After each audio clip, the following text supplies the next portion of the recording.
Film की शुरुआत में हमें हेनरी नाम के एक आदमी को शिकार करके जाते हुए दिखाया जाता है। जब वह अपने कैंप के पास जाता है तो देखता है कि उसका पालतू कुत्ता खून के संक्रमण के कारण मर चुका है और उसे भी संक्रमित कर देता है। कहानी शिफ्ट होती है। हमें कॉलेज के छात्र जेफ, मार्सी, पॉल, कैरन और वर्ट को दिखाया जाता है जो छुट्टियों में एंजॉय करने के लिए जंगल में जाते हैं। रास्ते में वह एक दुकान के पास रुकते हैं। पॉल पता पूछने के लिए वहां जाता है, लेकिन एक मानसिक रूप से बीमार बच्चा उसे काट लेता है। तभी वहां उस बच्चे का पिता आता है। वो कहता है कि तुम इससे दूर रहो, इसकी तबीयत ठीक नहीं है, और उसे डांटने लगता है और पॉल को कहता है कि पीछे नल है, जाओ अपना हाथ धो लो। एक दूसरा आदमी वहां जाने से उसे वार्न करता है और बताता है कि वहां जाना खतरे से खाली नहीं है। मर्सी पूछती है कि आखिर वहां ऐसा क्या है। वो कहता है कि तुम्हें वहां जाने पर पता चल जाएगा। इसके बाद वह बियर लेकर वहां से निकल जाते हैं। काफी दूर जाने के बाद वो कैबिन में पहुंच जाते हैं। कैरन कहती है कि फोन में नेटवर्क नहीं आ रहा है तो वर्ड कहता है कि तब मैं यहाँ फ्री फायर कैसे खेलूंगा, तुम तो अपना एंजॉय करने के लिए अपनी व्यवस्था लेकर आए हो, मेरा क्या होगा। जेफ और मर्सी ऊपर जाकर कमरे में रोमांस करने लगते हैं। वर्ड अपनी राइफल लेकर आता है। पॉल कहता है कि तुम इसे लेकर यहाँ क्यों आए हो, ये बच्चों का खेल नहीं है, तुम सिर्फ वीडियो गेम में खेलते हो, ये किसी को लग जाएगी। वर्ड कहता है कि तुम चिंता मत करो, मैं प्रो बंदा हूँ। इसके बाद वो शिकार करने के लिए जंगल में चला जाता है। पॉल और कैरन पानी में कूदकर नहाने लगते हैं, लेकिन उन्हें पता नहीं था कि पानी में नहाने से सबसे बड़ी प्रॉब्लम उनके सामने आने वाली है। जंगल में वर्ड गलती से हेनरी को गोली मार देता है जो कि संक्रमित होता है और वह घबरा जाता है। हेनरी उससे सहायता मांगता है, लेकिन वो डर के मारे वहां से भाग जाता है और केबिन में आ जाता है, लेकिन वो इस बारे में अपने दोस्तों को नहीं बताता। रात के समय सारे दोस्त घर के बाहर आग जलाकर आपस में बातें कर रहे होते हैं तो ग्रीम नाम का एक आदमी वहां आता है और उसके साथ एक कुत्ता भी होता है। वो बताता है कि मैं भी यहाँ पर कैंपिंग करने आया हूँ, मैं यहाँ की खूबसूरती को देखने के लिए आया था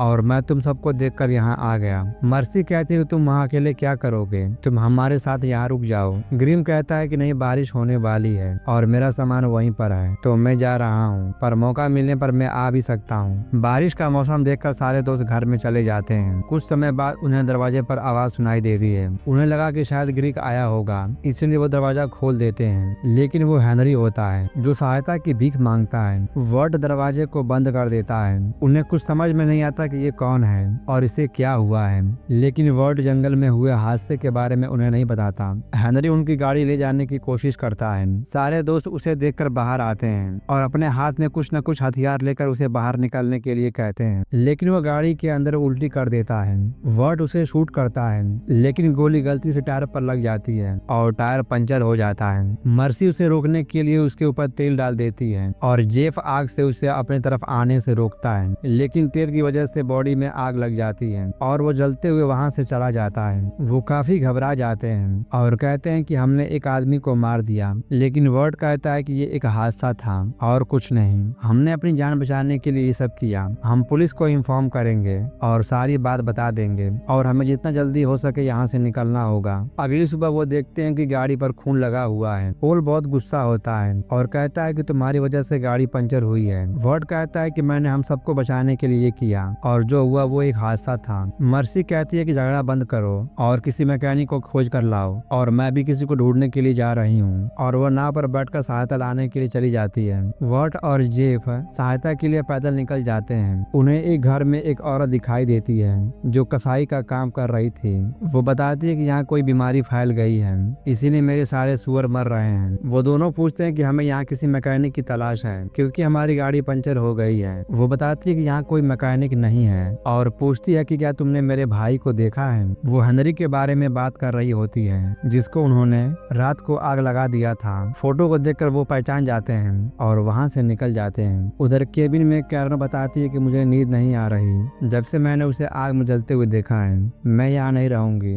पॉल कहता है कि तुम चिंता मत करो, सब ठीक हो जाएगा, और उसे पीने के लिए पानी देता है। तभी उसे बाहर गाड़ी की आवाज सुनाई देती है। वो देखता है कि एक पुलिस वाली वहाँ पर है। वो उसे बताता है कि कल रात एक आदमी ने हमारे ऊपर हमला किया था और हमारी गाड़ी चोरी करने की कोशिश की। पुलिस वाली कहती है कि तुम चिंता मत करो, यहाँ ऐसे बहुत सारे केस होते रहते हैं, तुम तो काफी हैंडसम हो और यहाँ एंजॉय करने के लिए आए होगे। मैं तुम्हारी रिपोर्ट लिख लेती हूँ, मैं तुम्हें कल एक गाड़ी भिजवा दूंगी। और उसकी बातों पर गंभीरता नहीं लेती और वहाँ से चली जाती है। है। इसके बाद पॉल और वर्ट मिलकर गाड़ी को साफ करते हैं। तभी वहाँ एक कुत्ता आता है जो कि संक्रमित होता है। मर्सी फायर करके उसे भगा देती है। इसके बाद घर में सभी एक जगह इकट्ठा होकर बातें करते हैं। जेफ कहता है कि मैं उस पुलिस वाले की सहायता का इंतजार नहीं करूंगा, यहाँ पर कोई बीमारी फैल गई है। इसके बाद कैरन कहती है कि मेरी तबीयत ठीक नहीं है और अपने रूम में चली जाती है। पॉल उसके रूम में जाता है और उसके साथ इंटीमेट होने की कोशिश करता है, लेकिन वह देखता है कि उसकी जांघों में संक्रमण फैल गया है। वो दौड़कर बाकी दोस्तों को बुलाता है और वे सभी उसे देखकर डर जाते हैं। वर्ट दरवाजे को बंद कर देता है और कहता है कि ये संक्रमित हो गई है, हमें इसे अपने से दूर रखना होगा। इसलिए वो डिसाइड करते हैं कि वो घर के बाहर दूसरे केबिन में उसे रखेंगे और उसे ले जाकर दूसरे केबिन में सुला देते हैं। अगले दिन वो देखते हैं कि कैरन का घाव धीरे धीरे बढ़ता जा रहा है।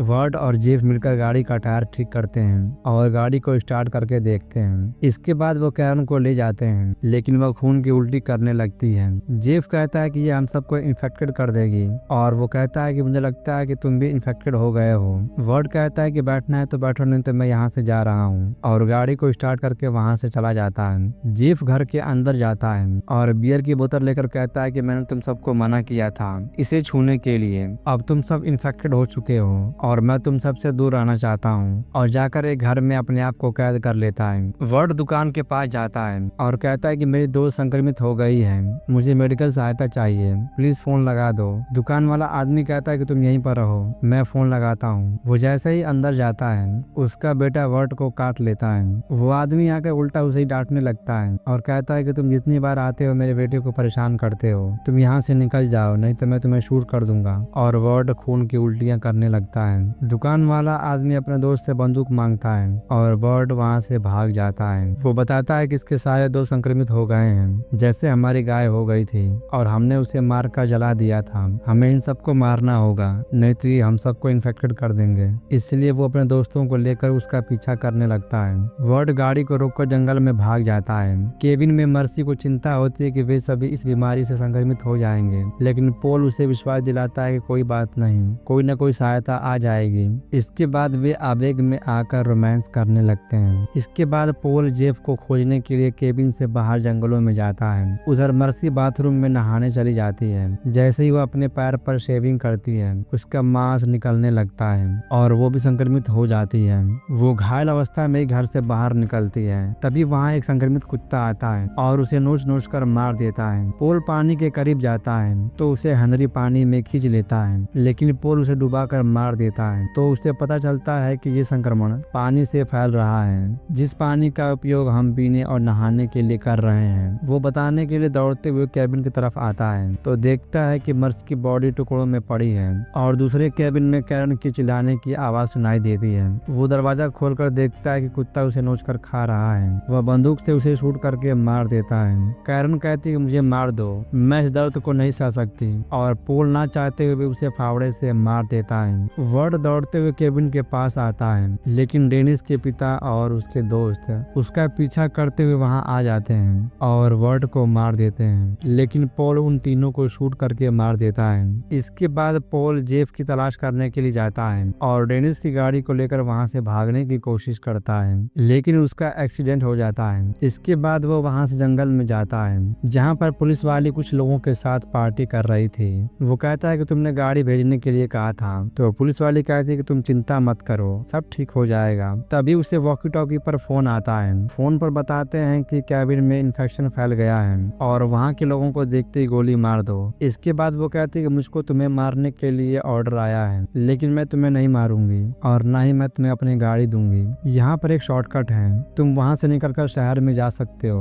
और अपना इलाज कर सकते हो। इसके बाद बर्ड वहाँ से भागता है और शॉर्टकट रास्ते को पकड़ लेता है, लेकिन वो चलता ही जाता है, चलता ही जाता है और वो थक जाता है क्योंकि वो शॉर्टकट रास्ता नहीं होता और अंत में वो मर जाता है। और हम देखते हैं कि वो बच्चा उसे देख रहा है। अगली सुबह जेफ केबिन में आता है। वह देखता है कि उसके दोस्तों की लाश पड़ी हुई है। वो कहता है कि मैंने सबको मना किया था, लेकिन किसी ने मेरी नहीं सुनी, और वो बहुत खुश होता है कि वो इन्फेक्टेड नहीं है। लेकिन अपने हाथ को देखकर उसे पता चलता है कि वो भी इन्फेक्टेड है और पुलिस वाली से शूट करके उसे मार देती है। इसके बाद हम देखते हैं कि वहाँ पुलिस उनकी बॉडी का पोस्टमार्टम करती है और वहाँ के प्लेस को साफ कर देते हैं, लेकिन वहाँ का पानी अभी भी इन्फेक्टेड होता है और फिल्म खत्म हो जाती है।